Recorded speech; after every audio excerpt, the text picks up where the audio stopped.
Hello, Travis, and a belated welcome to GRA 220. This will be some video feedback for you on the print ad, and we've got 4 weeks to go, so if you have any questions or if I can encourage you in any way, don't hesitate to reach out.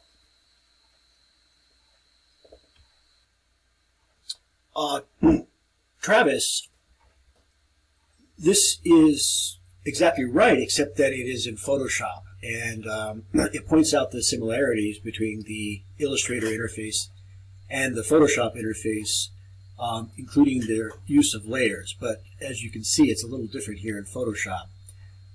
This needs to be done in Illustrator, okay?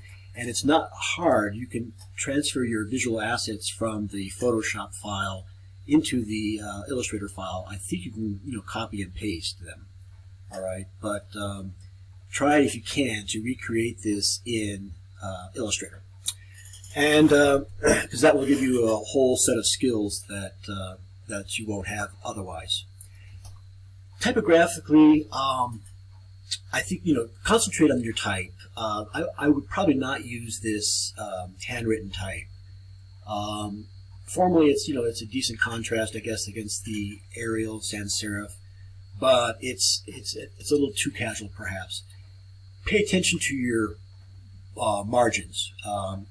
Print ads are trimmed, so this might get lopped off. Okay, and similarly too, I would avoid narrow exterior borders, because if a magazine gets trimmed off on the left edge, then the border is no longer visually equally.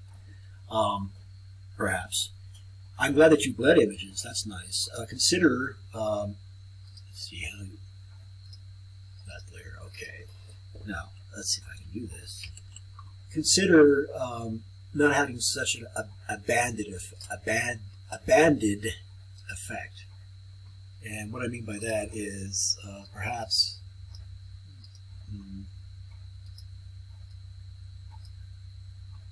have the photograph, bleed off the bottom.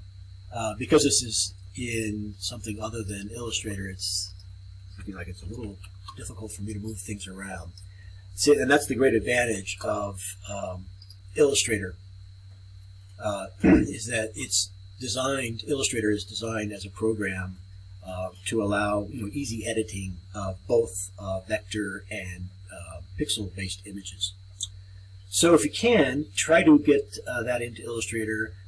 Pay attention to your typography. Bleed wherever possible, and that would include, if you use this logo that's in the purple box, I would extend the box, off the edges, so you avoid that thin bar. And wherever possible, have edges butt up. It's not necessary to have this barrier when the solid purple will contrast quite well against the, say, the palm trees. Okay, that's a lot maybe, but don't hesitate to reach out.